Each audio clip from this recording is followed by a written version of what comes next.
Adam Jardy from the Columbus Dispatch here on the Sam Bourquin Show, 1310 WDPN. We want to talk about this Buckeye Sports Group and peel back a couple of layers so we can all kind of understand what's going on. Adam, how you doing this afternoon? Hey, I'm doing well. I'll try to help as best I can, but I think we all have some questions about how this is going to work. I'm telling you, I am embarrassed to admit how many times I've gone back. You guys got a lot of clicks from me, I'm telling you, because I went back and reread this thing several times because I didn't print it out. I kept looking it up on my phone and computer, and I'm thinking, oh, my God, call Adam Jardy. I can't take it anymore. This is amazing. And I was just like the first hour of our show today, Adam, pretty much we've been talking about NIL transfer portal, how people – they've been affected by it, whether you're a hardcore fan, a Johnny-come-lately fan, what school you're looking at, just how it just affects how you consume everything. And this big, brand-new Buckeye Sports Group down with Ohio State now, I thought, okay, let's get into the meat and potatoes of this. So this has come to pass, and I guess in layman's terms, as best as you can, Adam, describe what the Buckeye Sports Group is and what it will do. So right now, we're all starting to become accustomed to the fact that there are these collectives that exist at every university, and they help facilitate the NIL deals. They help pay the players for their name, image, and likeness rights.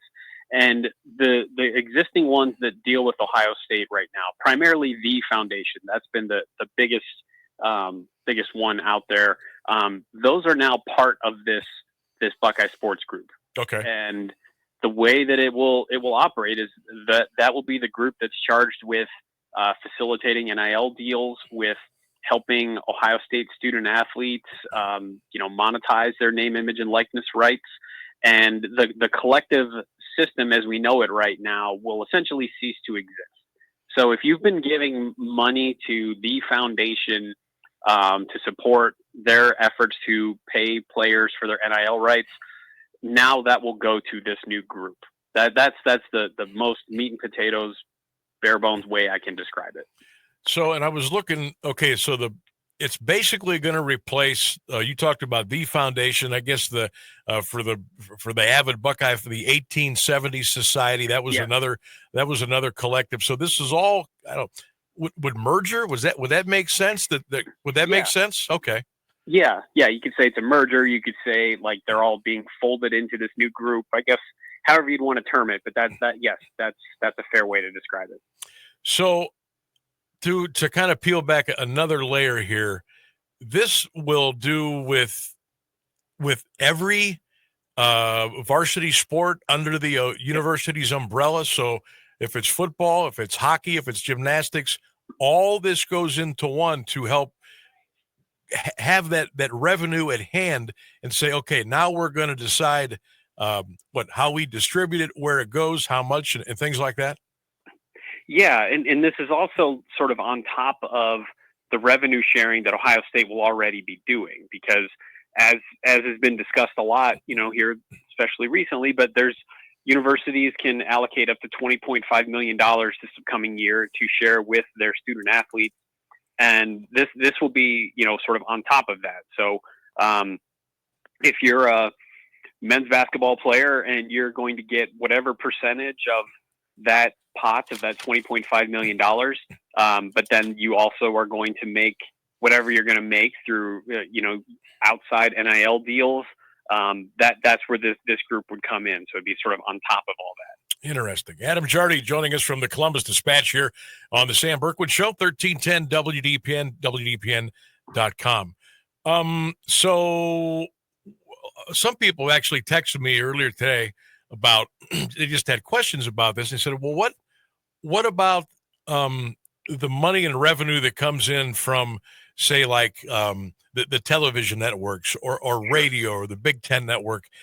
Does that go into a separate, like just for the school's fund? Do they spend or do with that whichever they like, or does that bleed over into something like this new Buckeye Sports Group? What would that be?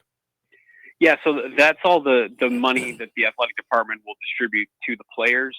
So that would be essentially separate from whatever this other group, the Buckeye Sports Group, whatever deals that they have and things like that would be separate from the revenue sharing that the student athletes will get as part of, the television contracts and shoe contracts and all that stuff. Like all that money, all the, billions of dollars that the Big Ten is making off of its TV package, that all gets distributed to the universities, and then that gets distributed via the revenue sharing, which again is for this upcoming year is capped at $20.5 million that they can share with all the student athletes at the universities.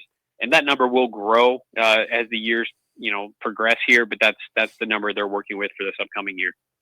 So AD Ross Bjork, he had a couple of comments in your story that he was quoted. And when did this kind of get put into motion, Adam? Because Ross seems to me like he's ahead of the curve with a lot of stuff as far as the finances and general revenue sharing and distribution. He's on top of this thing. When did this start to come into motion? Well, really, I would say within like the last year. The big domino that we've all been waiting for is there have been a couple of lawsuits against the NCAA that have all been resolved with this House case that was just officially, the settlement was officially approved at like 8 or 9 o'clock on Friday night. And we've all sort of been working under the pretense that this is where it was headed and that this would be approved in time for July 1st. That's always been the date that's been put out there. And so they've been preparing for this eventuality for a while, and it's been headed this direction for probably the last year, but it just finally got approved on late Friday night. How many varsity sports are there now? Is it 35, 36? Ohio State still has 36. They still have 36. Okay. So this $20 million that's earmarked, and you said that it's probably going to go up, just like salary cups go up in the pro leagues year after year after year after year. What increment wise, what do you think that would look like, say 26, 27, 28, 29, 30 moving forward? That's a good question. I mean, I guess we'll see. I'm very interested to see how this first year, how this all shifts and or how this all kind of settles. And then we can sort of evaluate where it needs to go moving forward. Because I think if you're talking about $20 million for all 36 varsity sports at Ohio State, I don't know that all 36 teams, in fact, I'd be surprised if more than just a handful of them get a share of this $20 million, pot, essentially. I mean, what you will see, like part of that $20.5 million will go toward, there'll be more scholarships. They're essentially doing away with walk-ons moving forward. And so, other sports that might only have a handful of scholarships will now have more scholarships to hand out. So you're seeing like sort of a benefit in that regard, but they're not necessarily getting paid through the revenue sharing. They're not necessarily coming home with checks in their pocket like, the football team will and the men's basketball team will. Those are the only two sports that turn a profit on campus. And so, how does this eventually settle in the next year or 2 years where you're only paying, I believe Ohio State's only going to pay 4 student athletes on 4 sports. So, how does that, sit with people and does that change moving forward? I don't know. There's a lot that we still have to figure out, I think in the next year, 2 years, 3 years, before we start to have a real idea. Adam Jardy from the Columbus Dispatch joining us here on the Sam Bourquin Show. Just a question for my own self and maybe some others out there as well. Of the 36 varsity sports between men and women, does the university, are there any of those sports that do not charge some sort of admission for fans to come and watch? Yeah. Okay. Yeah, I couldn't tell you off the top of my head which ones, but I do know, and they advertise that kind of stuff, throughout the season, hey, go to, these sports are free. Go to this game, yes, there are certainly some that do not charge admission. I was wondering because with all those sports, I'm thinking, but again, we've always grown up with what the traditional revenue sports. So we always think, okay, football, basketball kind of, run the show and bring in most of the money. But even some of the smaller schools around our neck of the woods, Adam, like a Walsh, a Malone, a Kent, Akron, a Mount Union, which is just down the road here, they're starting to charge admission now to some of the sports that maybe you didn't charge admission for 5, 10, 15 years ago. And I wondered how that was going at Ohio State and if there'll be any changes down the road one way or the other. That's certainly a possibility. I mean, I do.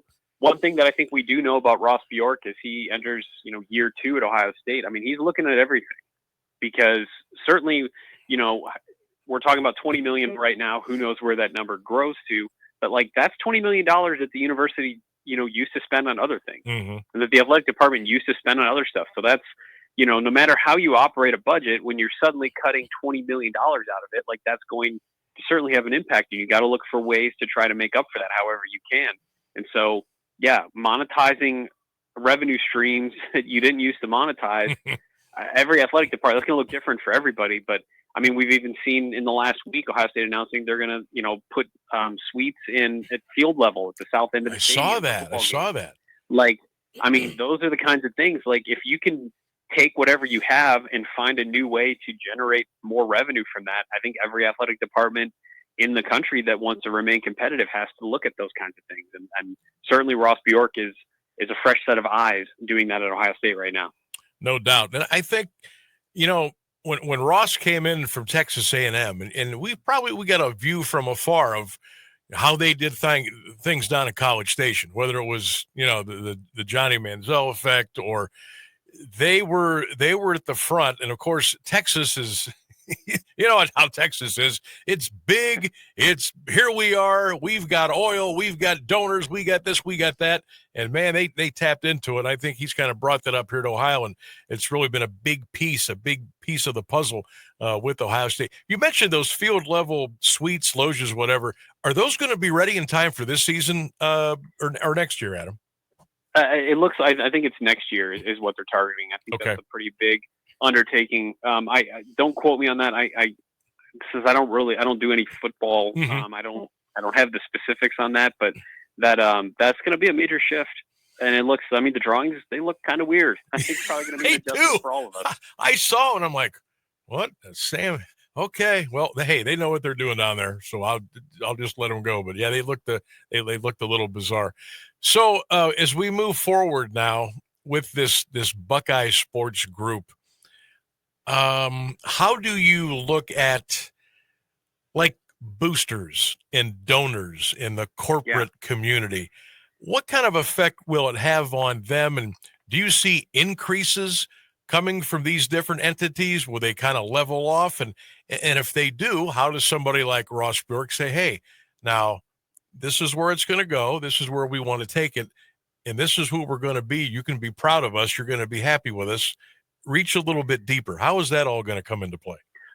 Well, this is where it really gets interesting because all of these NIL deals moving forward now, the NCAA will have essentially a clearinghouse where if you sign an NIL deal for more than $600, it has to be approved. And if it's not approved, then it gets sent on to an enforcement committee that will determine how valid this is. And the point of it is to, in essence, they want to see okay, if this player is getting paid this much money, well, is that what they're actually, is that real, or is that a recruiting inducement? And if it is, then they're going to, if they decide that it is, then they're going to void the deal. Okay. So yeah, if you're that booster who, paid however much money so that the program could offer $2 million to this player, does that same deal get approved moving forward? I've seen a statistic that says something like 70% of the NIL deals that have been approved through collectives or that have taken place through collectives nationwide in the last several years would not be approved under this new model. So yeah, if you're a booster who wants to make sure that your favorite program gets the star player that they need, how do you best do that? And what happens the first time that a booster wants to give $1 million to a player and this, committee says, oh no, that's not a fair market value and voids the deal. Ooh. Well, who is this committee to say what fair market value is? Right. I think it's if you're worth what someone's willing to pay you. So I don't know how that ultimately holds up legally.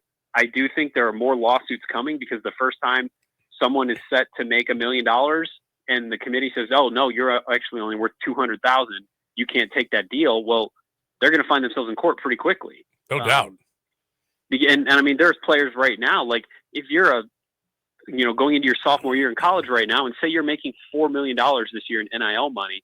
Well, next year, if they try to tell you, oh no, you're actually only worth like 1.5, that doesn't hold up. Oh no. So I do think they've just kind of kicked the can down the road for a whole new set of problems. I think that all these rules and the way it's set up right now is an effort to try to get their arms around this world of paying players, but I don't think that they have solved the problem, because these kinds of you're not going to convince someone that was worth $4 million this year that they're only worth $2 million next year. Like, that's just not going to happen. No, they'll go the other way. This should be I should be worth $8 million now, not $2 million. Right. Oh my gosh, this is going to be fascinating. Adam, I appreciate you coming on, trying to clear the muddy waters for us a little bit. This is complex. It is intense. You guys are doing a great job hammering it out at the Columbus Dispatch, and I always appreciate your time for taking it and walking us through here on this Tuesday afternoon. Adam, I appreciate it as always. Thanks again. Yeah, it's very kind of you. Thanks so much for having me. You bet. Adam Jardy does a hell of a job with the Columbus Dispatch. Give him a follow on Twitter, on X, Adam Jardy, Jardy.